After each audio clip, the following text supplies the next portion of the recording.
Buenos días. Soy Carlos Enrique Blon, presidente de CEDICE, y para nosotros es un absoluto honor tener a Cayetana Álvarez de Toledo presentándonos su libro Políticamente Indeseable en este fantástico seminario que nos va a traer su punto de vista y sus observaciones. Para mí, yo anoche estuve leyendo el libro, desgraciadamente no terminé, pero llegué como a tres cuartas partes. Y el libro es bastante autobiográfico y es además un atlas de lo que es el mundo político de España, que a mí como venezolano me da una envidia sana, porque es una democracia vibrante donde se puede decir lo que uno piensa todavía y los cambios que vienen son posibles, como el que pasó recientemente, y eso nosotros aquí no lo tenemos.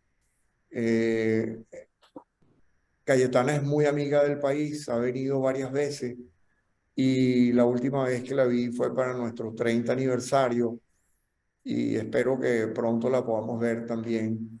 Pero este libro vale la pena, es un análisis profundo de lo que pasa, porque además ella es historiadora de Oxford, doctorado en Oxford, y lo expresa y lo cuenta pues en su libro, que como dije es autobiográfico.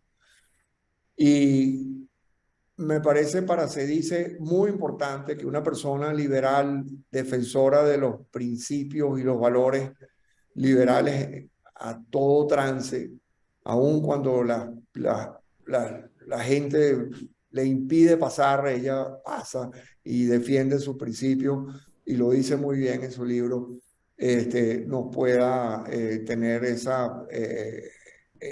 primero, dedicar ese tiempo a escribir ese libro y segundo, tener la relación, como ella lo dijo antes de empezar, que una vez que va cambiando y evolucionando y mejorando España, también nos puede ayudar a Latinoamérica.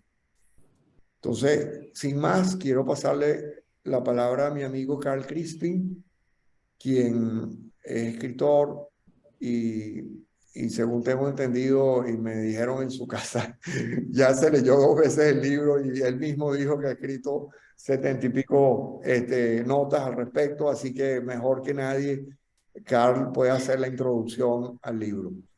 Muchas gracias y que lo disfruten al final seguramente haré alguna pregunta.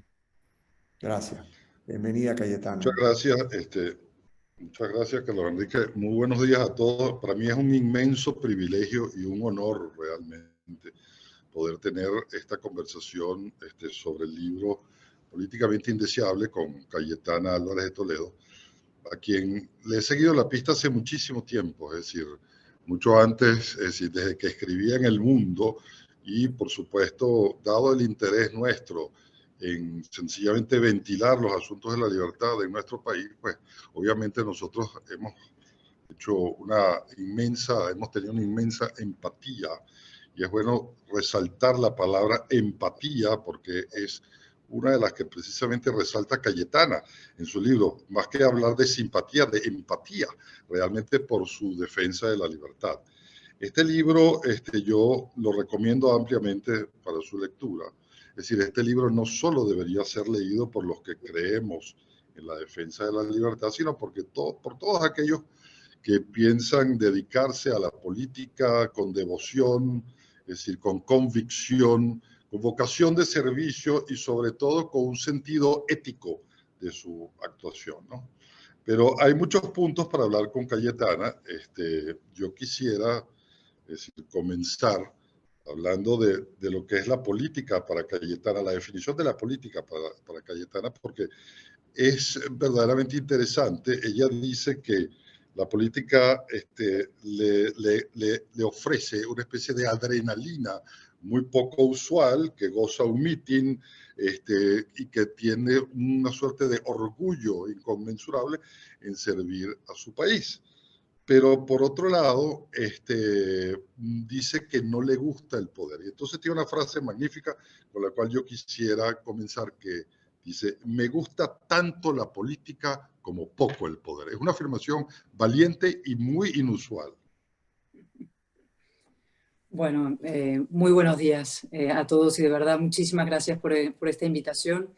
A Carlos Enrique por su amable presentación, a mi querida Rocío Guijarro también, a Carl por tener esta conversación conmigo. Antes que nada decir que, en fin, yo tengo un profundo afecto por Venezuela, llevo muchos años acompañando el proceso de lucha de la democracia, por la democracia y por la libertad en Venezuela. A mí no me lo tienen que contar, yo he estado ahí, es verdad que se dice hace ya 9 años, pero también hace 5 años y en otras etapas como periodista. Yo he visto a los jóvenes opositores torturados, he estado en las cárceles, he estado en las calles, he visto a los ancianos sufriendo, los niños, es decir, a mí no me lo tienen que contar y por eso vuestra batalla por la libertad también es la mía. Siempre digo que no hay fronteras morales en esto y que tenemos que estar juntos y ayudarnos mutuamente y tenéis todo mi apoyo siempre en esa crucial batalla. Y agradezco especialmente esta oportunidad también para hablar de este libro, que sí, es una mezcla de varias cosas. Tiene una parte biográfica, autobiográfica, de memoria personal, una parte de ensayo político y una parte de crónica periodística sobre mi experiencia en la primera línea política. Y esa frase que resaltabas, Carl, sí, es verdad, a mí me gusta tanto la política como muy poco el poder, en el sentido de que eh, esa lucha absolutamente cruda a veces y descarnada simplemente por alcanzar el poder, a mí me deja fría, ¿no? Si yo soy persona de firmes convicciones, creo que las ideas son decisivas en política, creo que nuestro espacio político tiende a pecar de abandonar las ideas creyendo que solamente importa la gestión de los fríos números económicos y yo en cambio creo que las ideas son decisivas, es lo que mueve realmente el mundo, a veces para mal, hay ideas malignas, y a veces para bien como las ideas de la libertad. Y por eso para mí eso del ejercicio de las convicciones y la defensa ética de unas ideas dentro del terreno político, que a veces es sucio, que a veces es embarrado, no soy ingenua, la política tiene una cara B, una cara oscura, pero esa es la manera en que yo lo concibo. Sin convicciones y sin ideas, este oficio no merece la pena.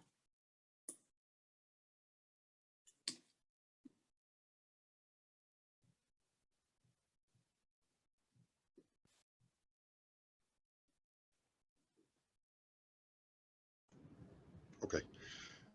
Otro elemento absolutamente resaltante en el libro, porque yo creo que debemos comenzar un poco por la parte definitoria, es la importancia que le da Cayetana a las palabras. Obviamente esto no es nuevo.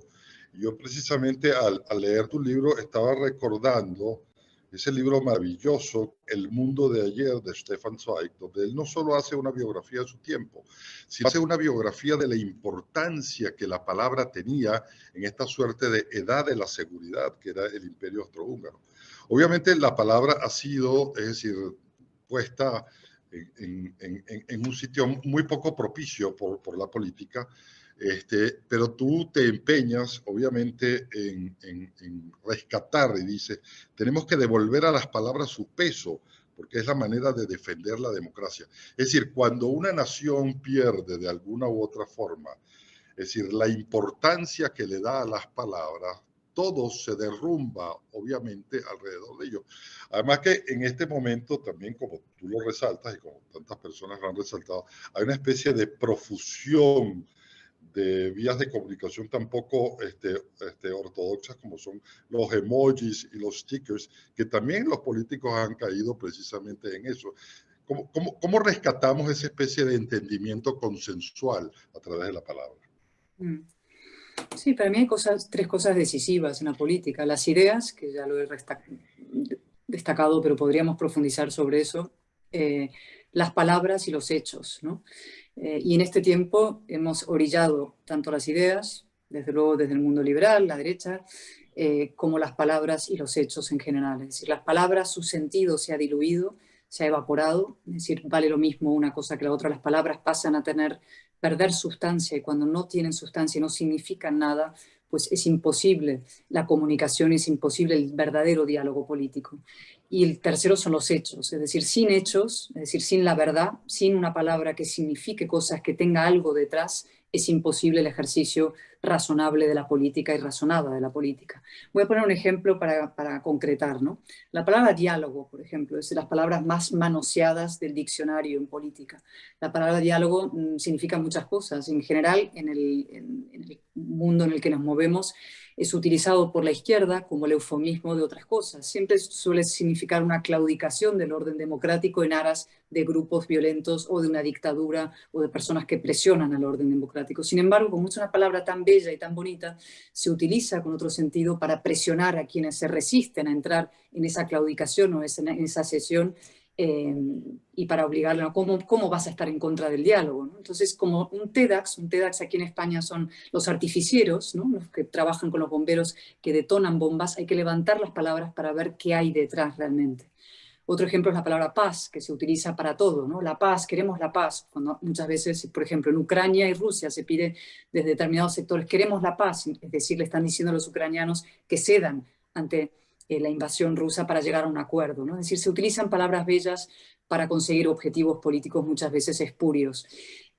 Eso en una parte. Y luego cuando la palabra se banaliza, cuando nada significa nada, insisto, la propia democracia se devalúa y se degrada. Y yo lo he visto mucho en el Parlamento hoy en día, y no solamente en el Parlamento español, sino prácticamente en la política en general, ¿no? La política se ha vuelto el reino de lo que llamamos aquí el sasca, que es una cosa en Twitter, ¿no? Que es una respuesta rápida y con gracia a un asunto, o del tweet, es decir, los argumentos razonados se sustituyen simplemente por algo muy rápido, corto y efectivo y efectista. Es decir, se van abandonando y orillando la capacidad de argumentación basado en hechos por una palabra devaluada, y los sentimientos, ¿no? La sentimentalización de la política. El emoji es la expresión más extrema de esa sentimentalización, es decir, pongo un emoji, una carita de llorar, una carita de sonrisa, y sustituye a la palabra con toda su precisión y con sus matices, o incluso con el uso de la ironía, etcétera, ¿no? Y yo creo que ese proceso de devaluación de esa manera de comunicarnos lo que está haciendo es simplificar hasta extremos de parvulario el ejercicio de la política, y por tanto degradándolo profundamente. Y esto tiene, y voy muy rápidamente, digamos, algo detrás, ¿no? Que es esa infantilización del discurso público. Y desde los movimientos populistas, lo que se hace efectivamente es tratar a los ciudadanos como menores de edad. Entonces se mastican los mensajes hasta hacerlos muy sencillos, se utilizan los sentimientos, se apela a lo más visceral de los seres humanos, que lo tenemos dentro, en lugar de tratar al ciudadano como adulto, como una persona que es capaz de tomar decisiones a veces difíciles, distinguir lo que es verdad de lo que es falso, asumir sacrificios cuando hay que asumirlos, etc., ¿no? Entonces, parte del proceso de regeneración de la política pasa, insisto, por devolver el peso a las palabras, por devolver a las ideas su valor, por recuperar los hechos, los facts en el discurso público, es decir, la verdad existe, los hechos existen, no hay hechos alternativos, sino que hay hechos y verdad, y por tratar a los ciudadanos como lo que son, que es adultos. Cuando ponemos a las palabras en el centro de discusión del debate, obviamente llegamos a una cuestión fundamental, cenital para todos estos procesos, que es el problema de la verdad.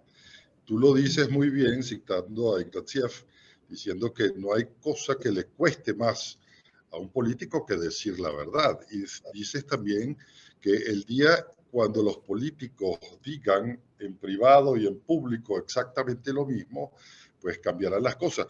Ahora, ¿cómo hacemos o cómo pueden hacer los políticos un poco para conciliar la dimensión pública y la dimensión privada, un poco en el ejercicio de eso que también el filósofo español Javier Gómez Lanzón llama la ejemplaridad pública? ¿Cómo conciliar esas dos dimensiones para crear ejemplaridad pública? Bueno, yo creo que esto que explico en el libro, de que cuando empecemos a decir en público lo mismo que en privado, conseguiremos empezar a derrotar al populismo, yo creo que es cierto, ¿no? Uno de los problemas es esto que mencionaba anteriormente, que es que los políticos no se atreven a decir la verdad públicamente porque creen que los ciudadanos no van a soportar la verdad y por tanto no les van a votar. Entonces les tratan como menores de edad o como clientes, ¿no? El cliente siempre tiene la razón, con lo cual al cliente siempre le das la razón. Los tratan como niños, les dicen aquellas cosas que pueden gustarles y agradarles, y entonces así es como se van perpetuando los movimientos populistas y se va instalando en un país o en una comunidad la decadencia, ¿no? Porque para salir adelante, la vida no es gratis, la vida es difícil, hay que levantarse, hay que trabajar, hay que asumir sacrificios, hay que hacer reformas profundas. La vida no existe la vida al baño María, como digo muchas veces, y mucho menos la política, ¿no? Y entonces empezar a decir la verdad de lo que opinamos, la verdad de las cosas, las reformas que hay que hacer, tratarles como adultos, es el principio del camino hacia una regeneración, ¿no? ¿Y eso es fácil? No. Hay un político europeo que decía, sabemos lo que tenemos que hacer, pero no sabemos cómo salir elegidos si hacemos eso que tenemos que hacer, ¿no?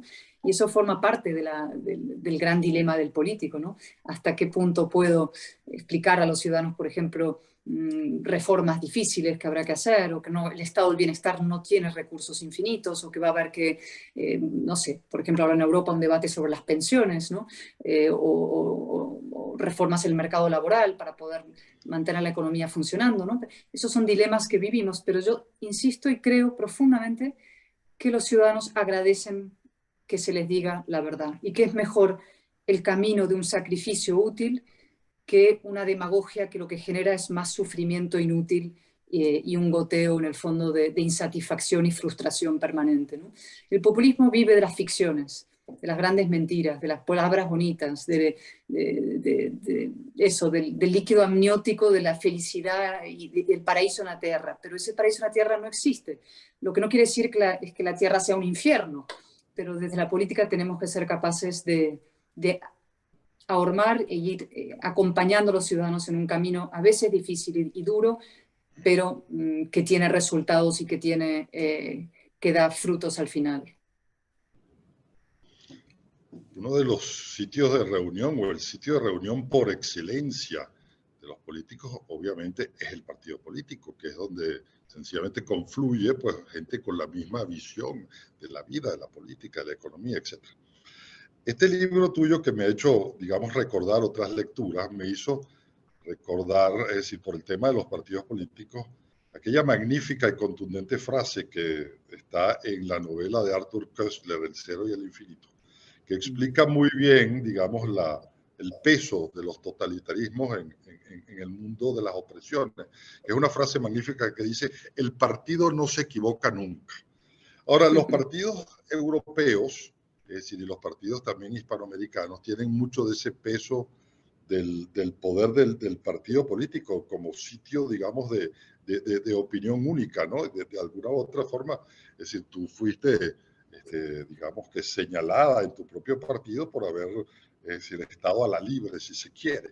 Entonces, tú dices que hay cosas, por ejemplo, cuando se trata de un debate moral, que debe dejársele digamos, al miembro del partido de opinar libremente, pero que hay otros campos o otras disciplinas donde, es decir, donde debe imponerse de alguna u otra forma la disciplina del partido. Me encantaría que hablaras sobre eso, porque eso forma parte un poco de la renovación de los partidos políticos para dar más voz democrática a sus miembros.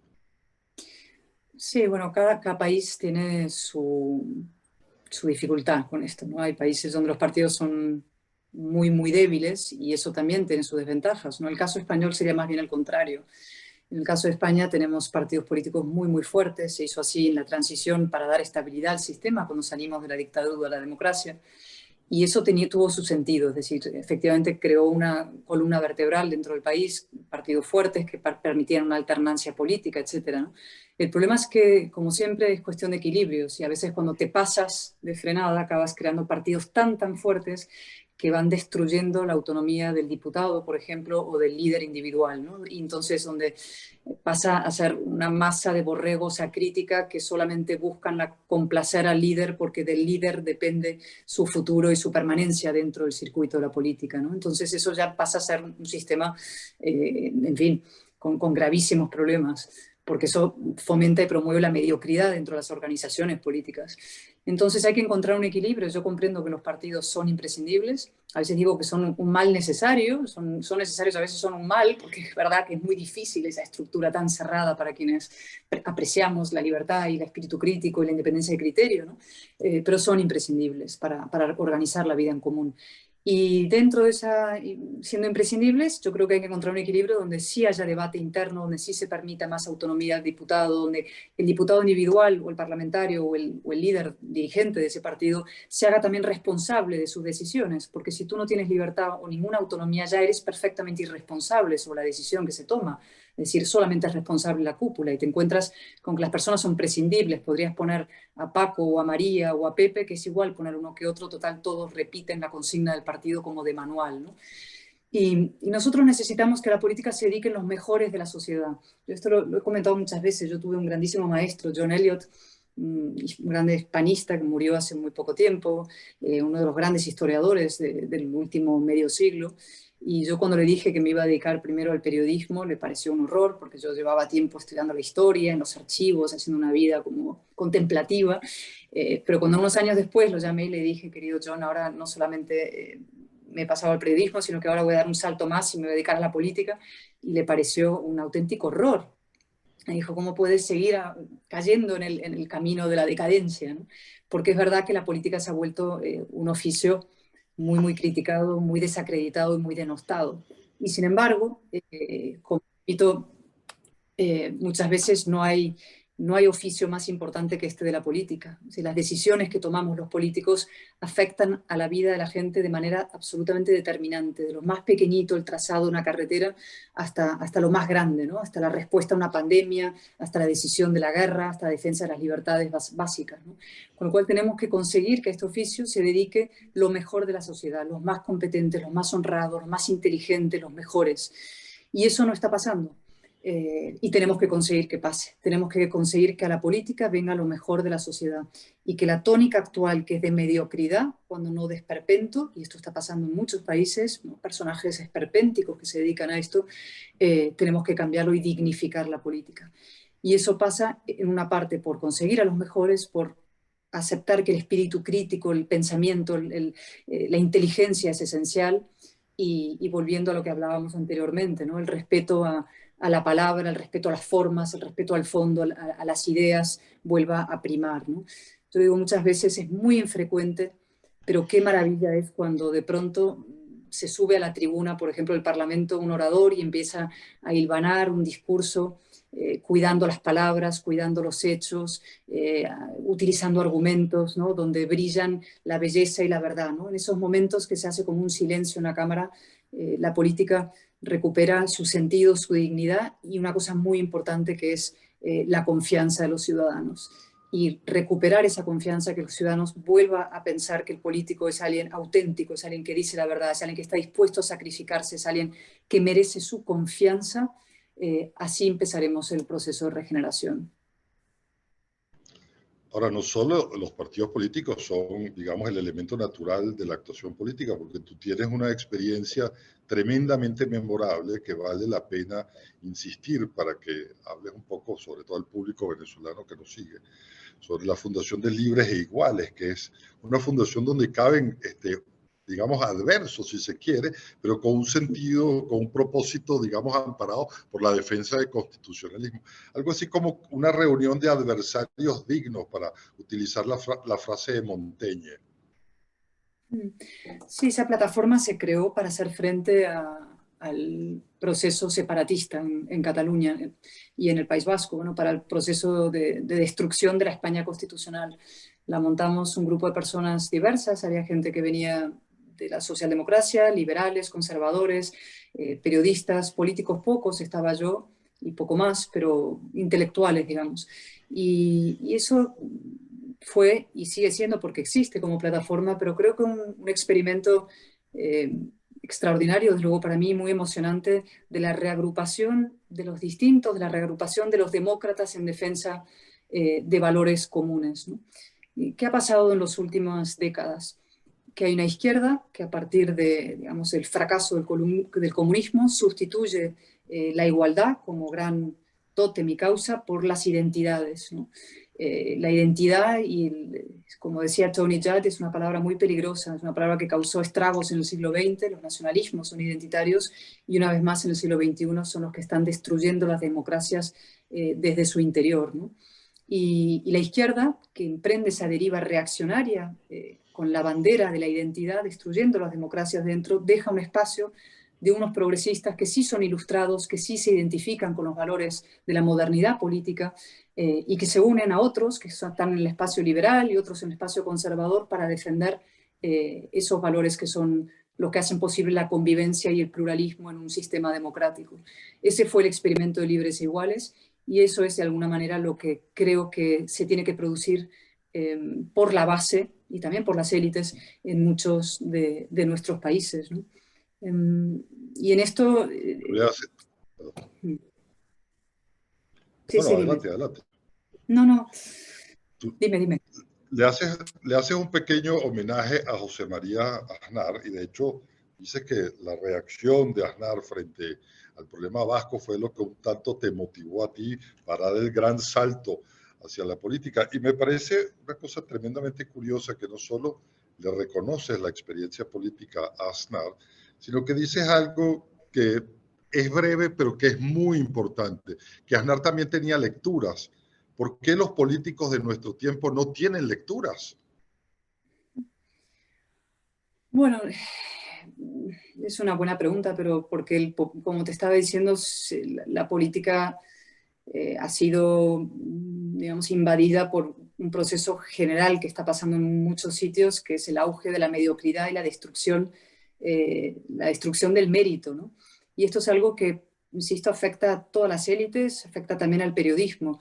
El mérito está siendo sustituido por otros conceptos, la identidad, por ejemplo, es uno de ellos, es decir, en lugar de elegir a los mejores, elegimos por cuotas a los que van a tomar decisiones en nuestros países, o en las academias, o en los tribunales, o en las instituciones, ¿no? Aquí en España querían pasar el gobierno una ley que establecía cuotas en todas las instituciones y los órganos constitucionales, y si tú estableces cuotas por delante, cuotas identitarias, cuotas de sexo, de género, de color de piel, de orientación sexual, estás anteponiendo criterios otros a los que son los del puro mérito, ¿no?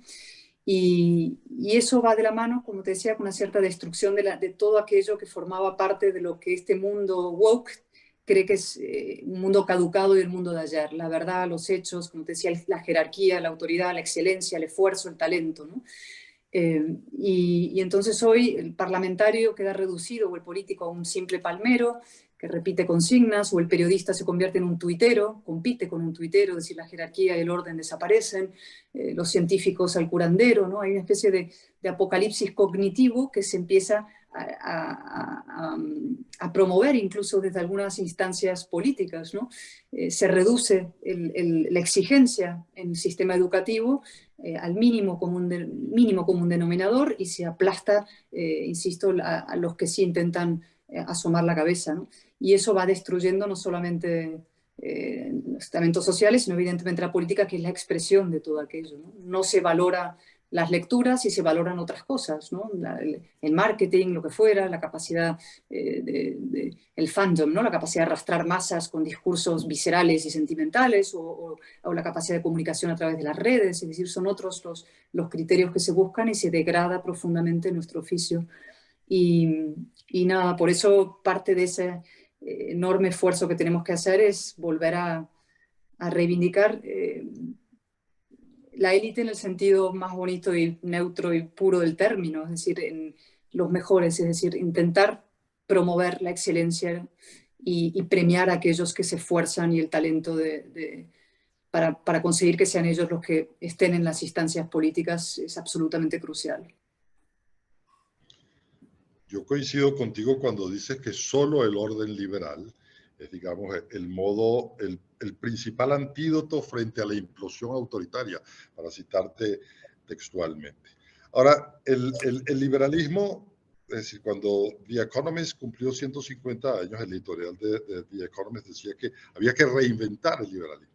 Y muchos de los liberales nos preguntamos cómo hacer para que el liberalismo tenga mayor llegada. Es decir, no sé si es un problema, no sé si es que las personas en su mayoría le tienen miedo a la libertad, porque la propuesta de la libertad que defiende el liberalismo es una libertad responsable. ¿Cómo hacer para que el liberalismo sea, digamos, una moneda de circulación diaria en nuestro mundo político de nuestro tiempo? Vamos a ver, yo para empezar no soy pesimista en eso, ¿no? Yo sé que hay mucha gente que dice, no, las ideas de libertad están en repliegue, el avance del autoritarismo, sobre todo en América Latina es muy notable, la deriva reaccionaria de izquierdas, autoritaria otra vez, ¿no? Y sin embargo, yo siempre intento ver las cosas un poco del otro lado, ¿no? Soy optimista de carácter, ¿no?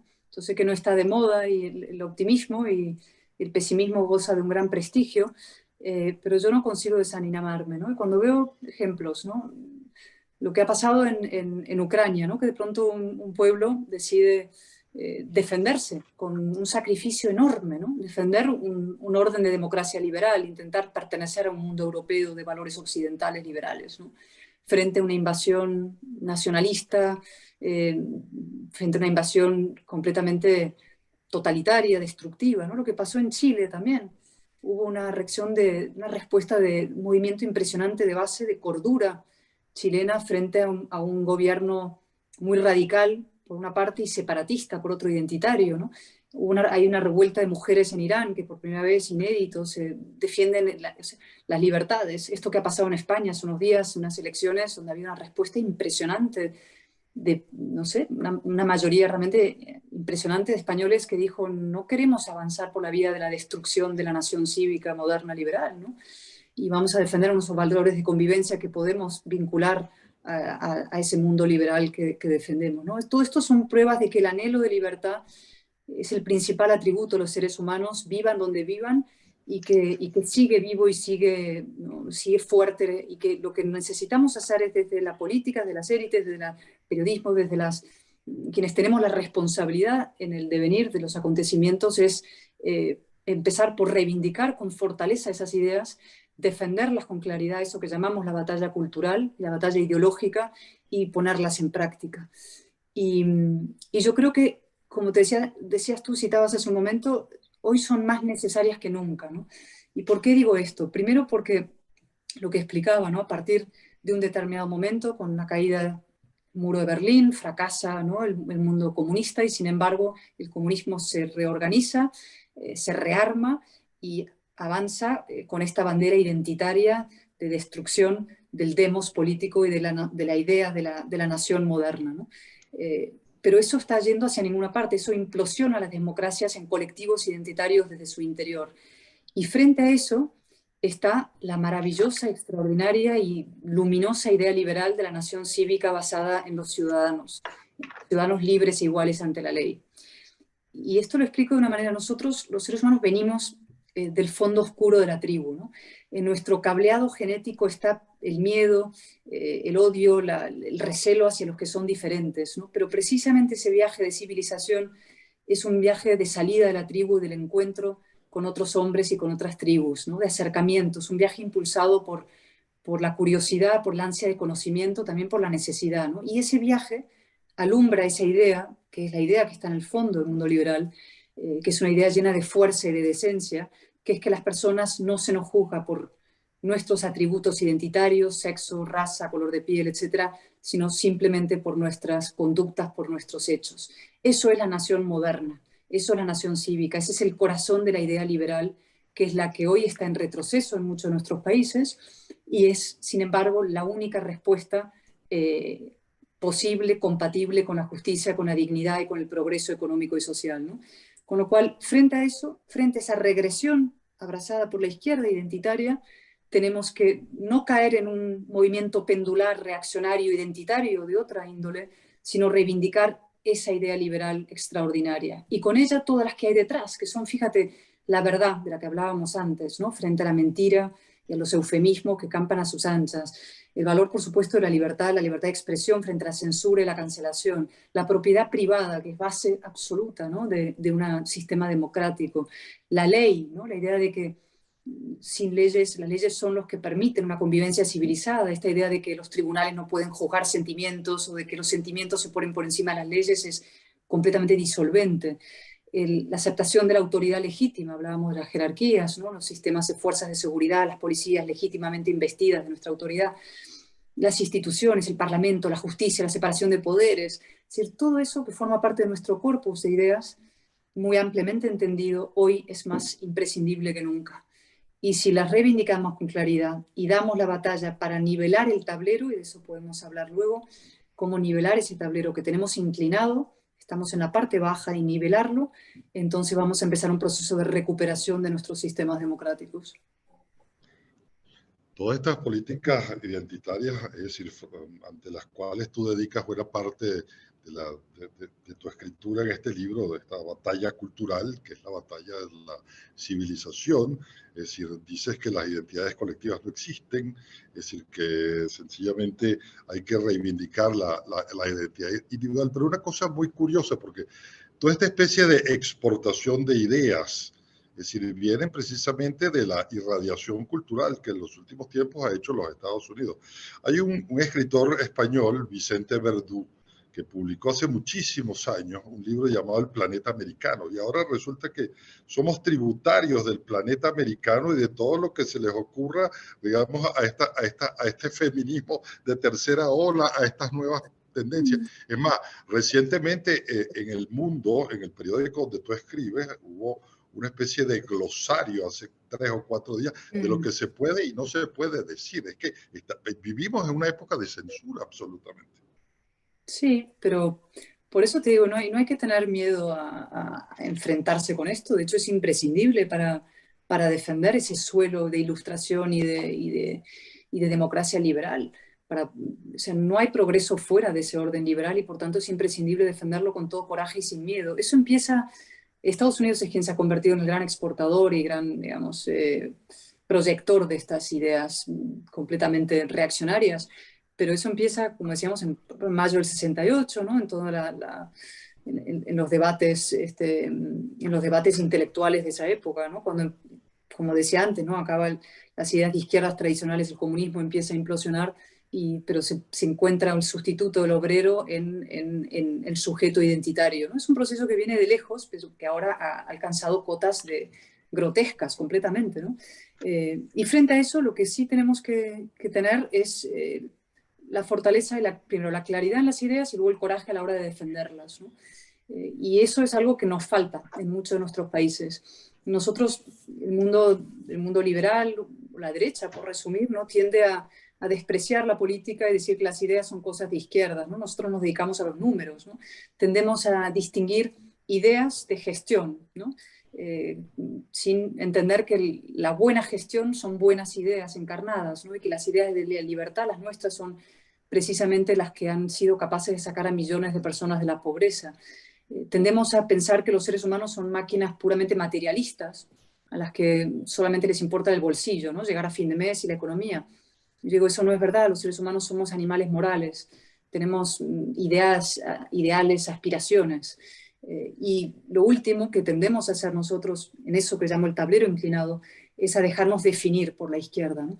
Desde los complejos y el miedo, ¿no? Entonces estamos deseando que la izquierda nos llame moderados y no radicales, y entonces la moderación se convierte en esa medalla que te coloca a la izquierda en la solapa cuando te portas bien, es decir, cuando haces lo que a ella le conviene. Y esto se da en España, se da en Francia, se da en Colombia, se da en Chile, en Argentina, se da en tantos sitios, ¿no? Es un denominador común. Tú ves los movimientos de izquierdas que detestan a la derecha, intentan destruirla, y hay sectores en la derecha que admiran a esa izquierda e intentan parecerse un poquito a ella, ¿no?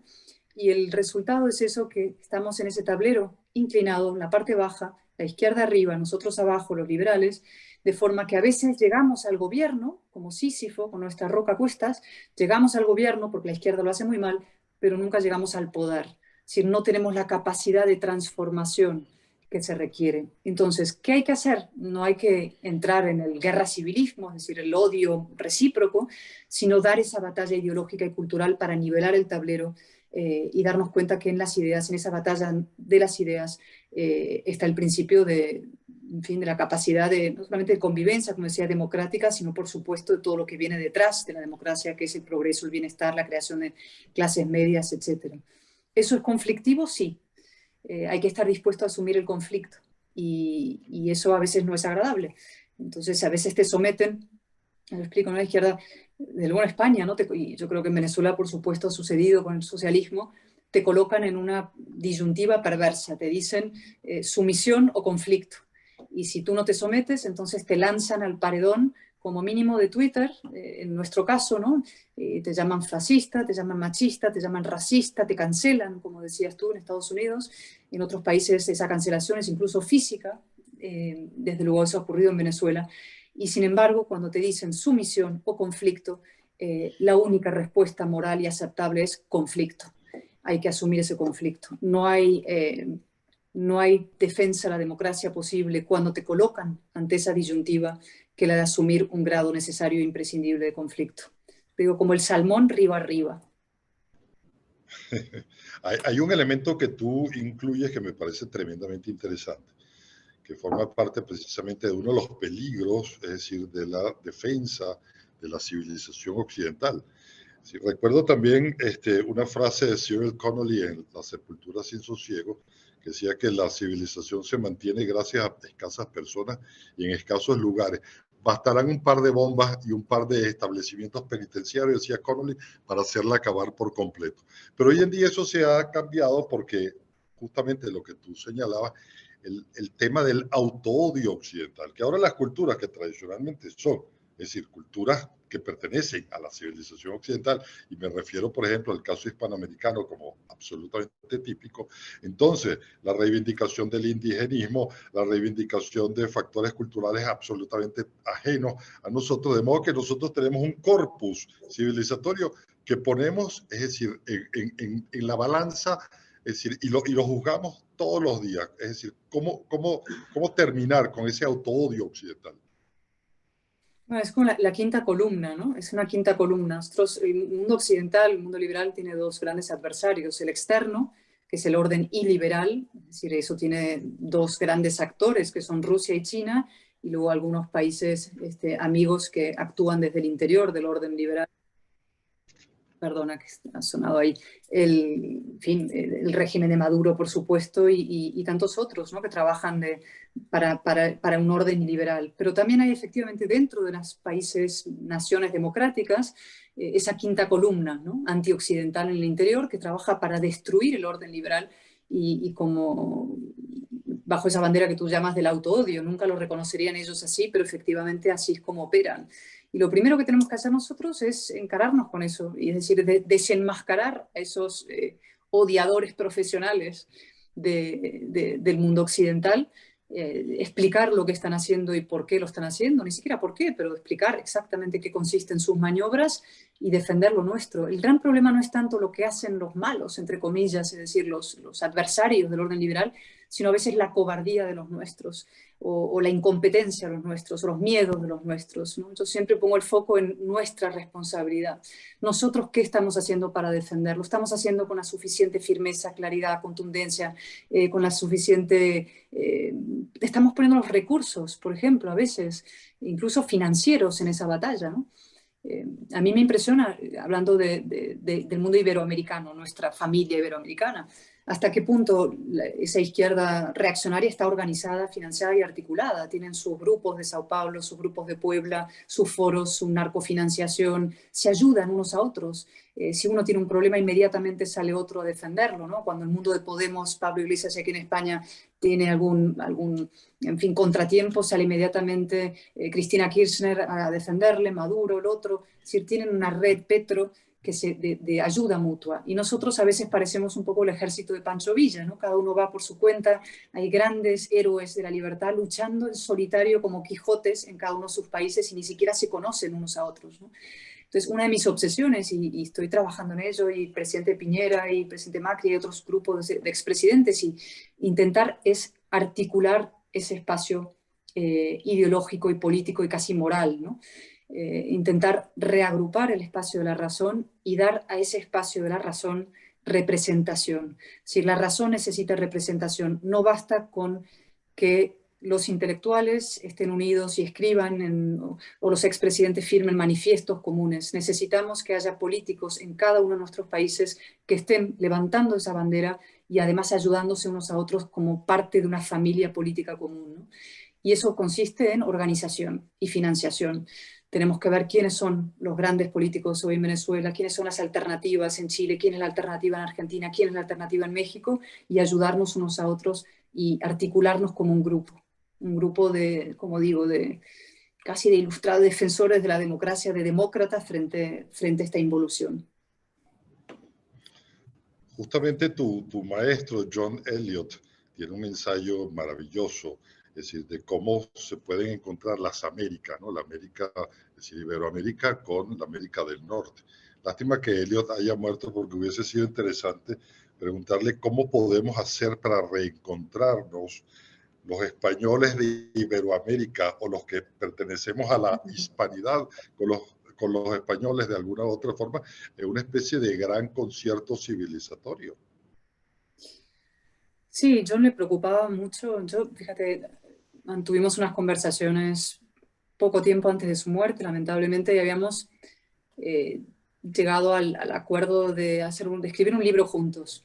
Yo se lo propuse y él aceptó, lo cual me llenó de gozo y de felicidad, y la idea era tener una serie de conversaciones sobre los asuntos que habían marcado su vida y también la mía, ¿no? Y Cataluña, España, América, España, sus relaciones. Uno de ellos era efectivamente lo que está pasando en esta vuelta de un indigenismo puramente oportunista, ¿no? Abandonado por líderes políticos para intentar pasar facturas, ni siquiera a los españoles de hace 500 años, sino a los compatriotas suyos de hoy, ¿no?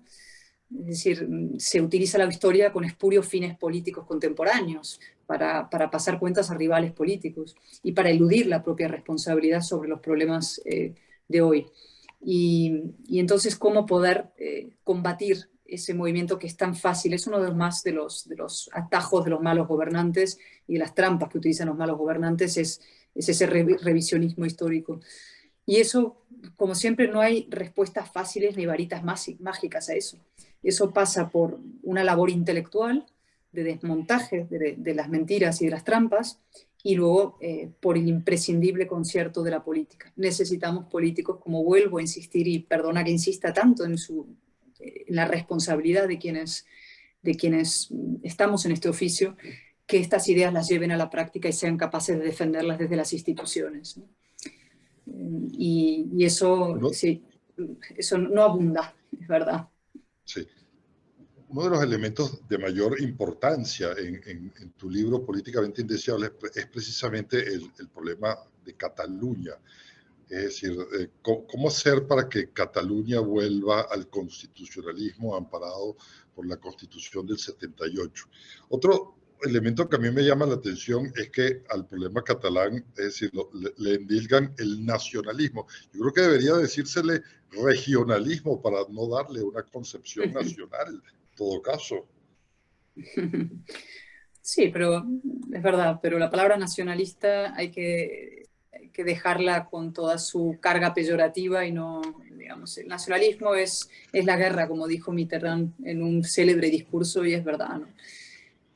¿Cómo se puede hacer? Pues mira, tenemos que hacer algo que no hemos hecho en 40 años, que es sustituir la política de apaciguamiento del nacionalismo por una política de reafirmación constitucional y democrática. Es decir, amparar, proteger, financiar, promover a la otra mitad de Cataluña que existe. Es una mitad a la que nadie le ha hecho caso en 40 años, ¿no? Hemos metido recursos emocionales y financieros en intentar contentar y apaciguar a quienes nunca se iban a apaciguar, que era el mundo nacionalista y separatista, porque estos viven es un mecanismo de promoción social y a su vez de agravio permanente, ¿no? Es el victimismo como gasolina de un modo de hacer política.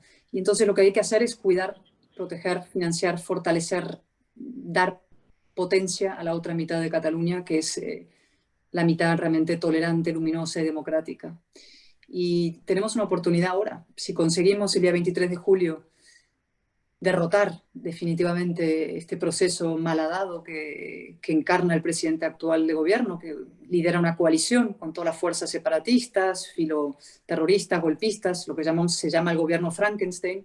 Si conseguimos derrotarlo definitivamente, ese proceso de reafirmación democrática y constitucional podrá ponerse en marcha, y esa será nuestra responsabilidad hacerlo. Uno de los graves problemas de nuestro tiempo, que tú también desarrollas en tu libro, es la xenofobia. La xenofobia surge obviamente cuando aparece la polarización, pero hay una serie de partidos en Europa que han hecho de la xenofobia una bandera, pero no solo en Europa, sino hace un par de días en Carolina del Norte, Donald Trump habló peste de los migrantes venezolanos.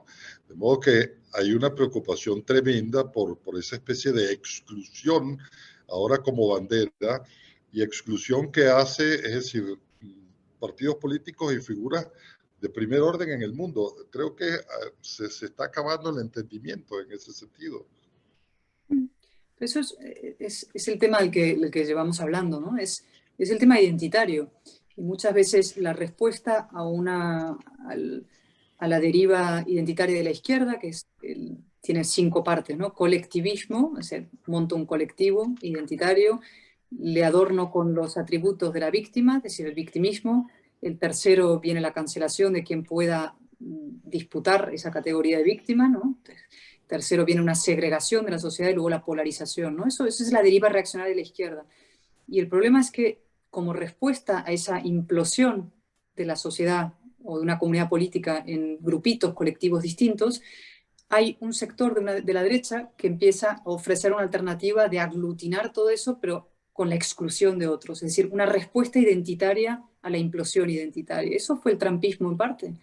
Y eso ha sido tantos movimientos, no sé, el lepenismo en Francia, etcétera, una respuesta identitaria a la implosión identitaria. Y lo que yo digo es, no, la respuesta a la deriva esa y a la división en identidades tiene que ser la nación cívica, la nación ilustrada y la idea de ciudadanía. Es decir, que a los seres humanos, vuelvo a la idea inicial, no se nos juzgue por ningún atributo, ni color de piel, ni de sexo, ni de orientación sexual, ni de género, lo que fuera, sino simplemente por nuestros hechos y nuestras conductas. Hay una escena maravillosa en la película que yo recordé hace un par de años, o un año, cuando murió Sidney Poitier, el primer actor negro en ganar un Oscar, guapo, así, una de sus muchas maravillosas películas era aquella de Adivina quién viene a cenar esta noche, que él hace de un guapo abogado de éxito que se enamora de una chica blanca. Y entonces le presentan primero a Katharine Hepburn y otros que son los padres de ella, que están en shock porque ella trae a un chico negro, su novio, y luego van a presentar a los padres de él, ¿no? Y cuando el padre de él, negro, claro, descubre que su hijo le dice, me voy a casar con esta chica blanca, el padre estalla en cólera, ¿no? Porque dice, la lucha nuestra de tantas décadas de sufrimiento y de sacrificio y tu madre discriminados, ¿cómo vas a poder tú casarte con una chica blanca, ¿no? Y él le contesta esa frase maravillosa después de un altercado que tienen, una discusión como muy encendida. Él le dice, papá, yo te quiero, te amo, soy tu hijo, pero tú te ves a ti mismo como un hombre negro y yo me veo a mí mismo solo como un hombre. Esa frase maravillosa es el paso hacia la modernidad real y hacia la igualdad real, es decir, donde no nos miramos a unos u otros por nuestros atributos de ningún tipo identitario, sino simplemente como seres humanos y como ciudadanos de pleno derecho. Y hoy lo que estamos haciendo es una forma inversa de racismo, cuando solamente promovemos o distinguimos a las personas en función de su orientación sexual o su sexo o su color de piel, es una forma de racismo, llámese como se llama. No hay una discriminación en ese caso positiva, siempre lo es negativa. Y una frase más, una reflexión, ya en el caso que más me afecta a mí, ¿no? Yo soy como mujer, lo digo 100 y 1000 veces, ¿no? Yo no quiero que a mí se me juzgue por lo que tengo entre las piernas, quiero que se me juzgue por lo que tengo en la cabeza. Es decir, y eso también es clave, ¿no? Se nos juzgue por nuestro mérito, por nuestra capacidad, por nuestro talento.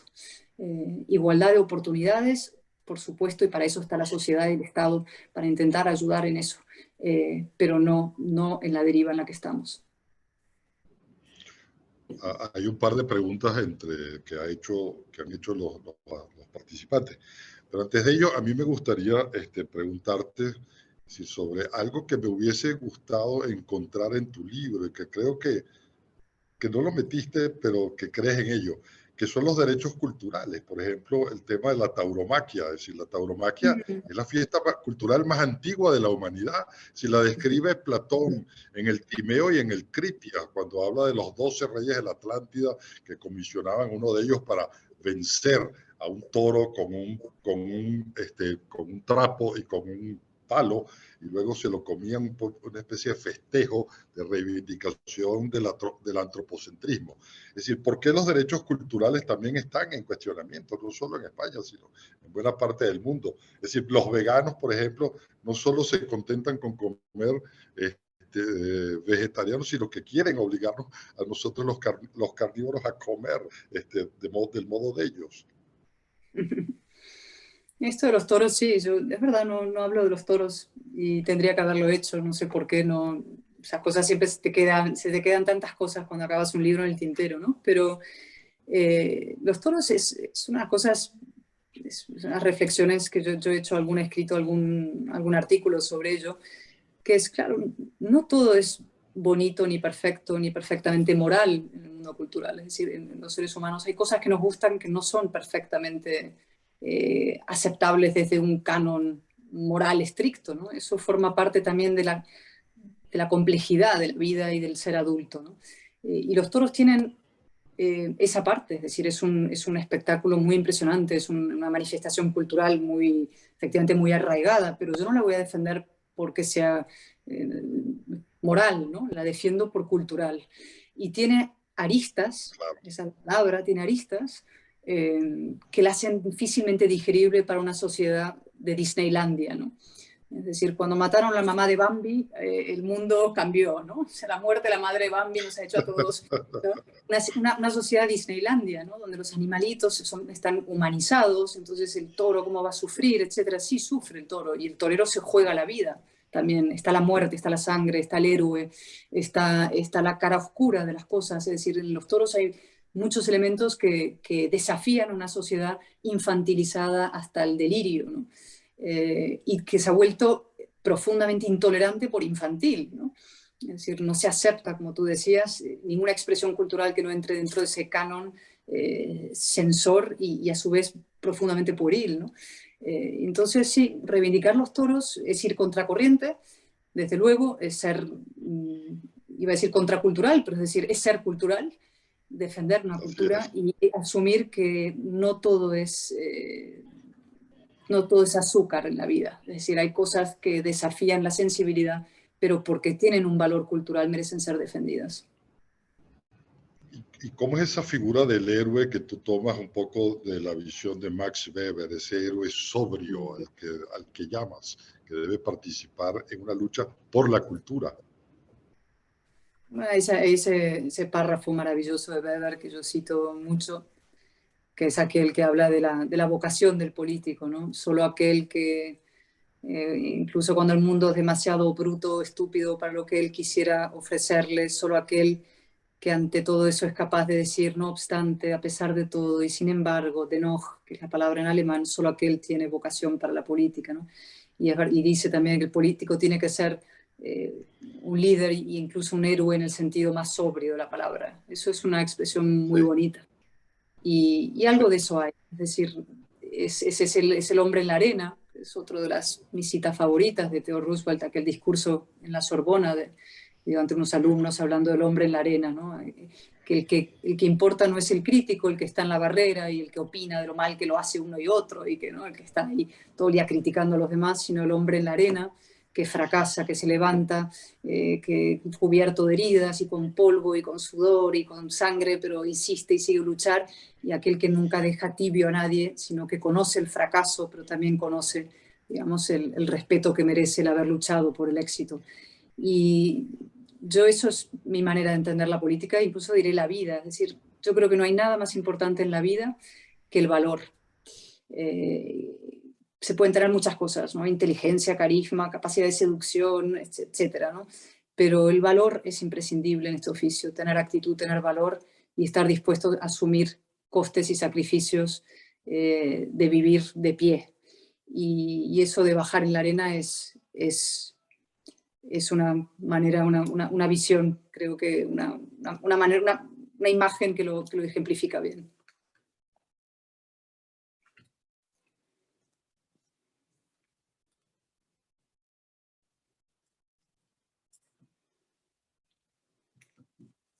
Cayó esto. Creo que Cal se desconectó. Sí, se cayó esto momentáneamente, pero ya estoy aquí nuevamente. Dale, Carlos, ya para ir cerrando. Ajá. Sí, magnífico. Quería, Cayetana, unir algunas... bueno, se me perdieron las preguntas que tenía aquí en el chat. Alguien preguntaba, ¿cómo hacemos para formar hombres y mujeres de Estado? Y alguien decía, ¿cómo evitar la derecha nacionalista y con ello también no caer en, digamos, en las políticas identitarias de la izquierda, para que no nos confunda con las políticas identitarias de la izquierda? Es decir, cómo conciliar precisamente estar en un espectro político, digamos, de la defensa, es decir, de ese orden liberal, sin caer en la derecha nacionalista y tampoco en la política identitaria de la izquierda. Y la otra pregunta era, ¿cómo se producen hombres y mujeres de Estado? Que me parece una pregunta tremendamente interesante. Pues lo del péndulo hay que evitar ese atajo, ¿no? O sea, el populismo es el atajo de los mediocres. Es decir, populismo lo hace cualquiera, nacionalismo lo hace cualquiera. Yo misma podría bajar ahora a la Plaza Colón y con un micrófono y empezar a enardecer a las masas y soltar soflamas viscerales y tribales sobre la España en peligro, etcétera, de alguna manera muy, ¿no? Y eso lo hace realmente cualquiera. Bueno, gente con más capacidad que otra, pero es un discurso muy fácil. El atajo a los sentimientos es facilísimo. Para movilizar con la razón hay que valer. Y eso es un desafío, pero eso es lo que tiene interés, ¿no? Para el atajo sentimental, insisto, ya están los mediocres. Respecto a cómo formar hombres de Estado, bueno, es una pregunta tan grande, ¿no? Hay que empezar por formarles y eso que hablábamos antes de la educación, ¿no?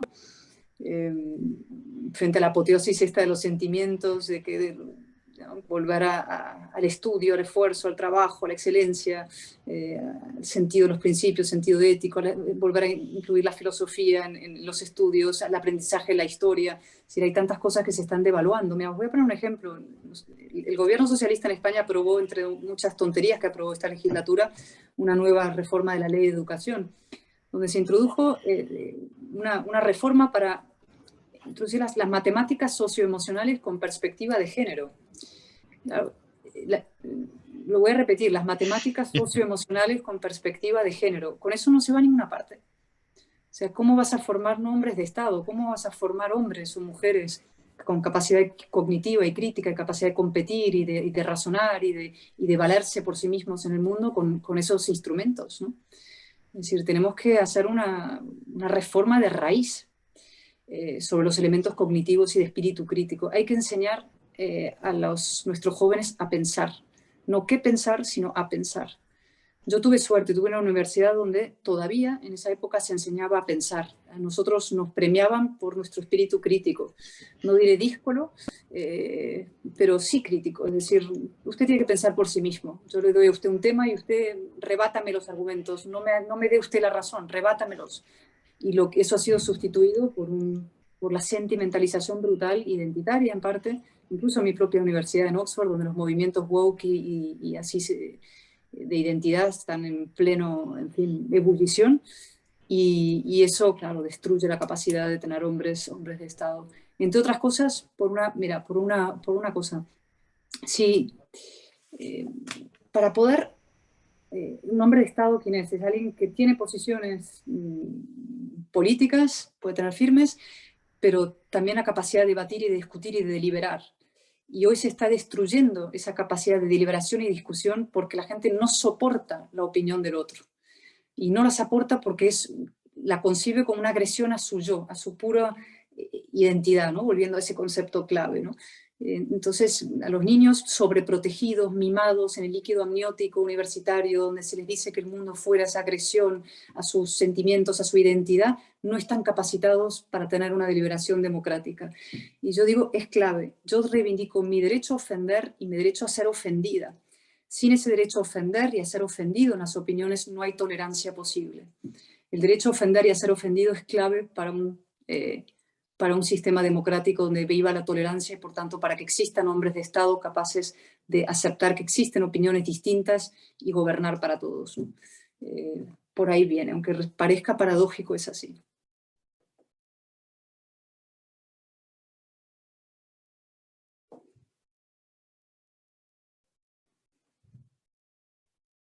Creo que Carl se cayó otra vez. Sí, no le oigo, ni le veo. Tampoco yo. Bueno, Carl, no sé si podrás conectarte otra vez, pero creo que ya podemos cerrar este extraordinario encuentro con nuestra querida Cayetana. No sé si el presidente de SEDICE está allí para que despida. De verdad, Cayetana, ha sido una clase magistral. Carl, maravilloso. Lástima que en el último momento, bueno, ya tú sabes, en nuestro país cómo funcionan los servicios básicos, Cayetana, no tengo que contarte mucho. Carlos Enrique, entonces te doy la palabra para que despidas a la magnífica Cayetana y que venga pronto a Venezuela a compartir con nosotros esta lucha por la libertad. Adelante, Carlos Enrique. Tengo planes de ir pronto, o sea que no desvelo nada, pero sí, tengo Bueno, esperanza. claro que sí, te protegeremos mucho. Yo sigo la idea de Rocío. Ahí tenemos que tratar de que tú puedas volver a ver esto. Nada más quería cerrar con una idea que me ha, en los últimos 2 años me ha influido. No sé muy bien cómo aplicarla, se dice, pero es el libro de Murray Rothbard que se llama La ética de la libertad, que ataca muchísimo a los gobiernos y me hace recordar lo que decía Lord Acton de que el poder absoluto corrompe absolutamente. Nosotros aquí tenemos un ejemplo increíble de eso. Y ojalá que Venezuela y los países vecinos y España lleguen a absorber un poco de esa manera jeffersoniana de tener un gobierno limitado, pequeño, que no llegue a esa corrupción y a esa ansia de control del individuo que vemos aquí, que vemos en muchos otros países. Pero mira, no, de verdad que ha sido una clase de lujo, Cayetana, muchísimas gracias y tu libro lo voy a terminar de leer con mucho gusto. Gracias, Carl. Muchas gracias y hasta siempre. Y mi más fuerte abrazo a todos. Gracias, Cayetana. Gracias a todos. Y a Carl, pues un abrazo por esta magnífica entrevista Sí, que nos hizo. buenísimo, Carl. Muchas gracias.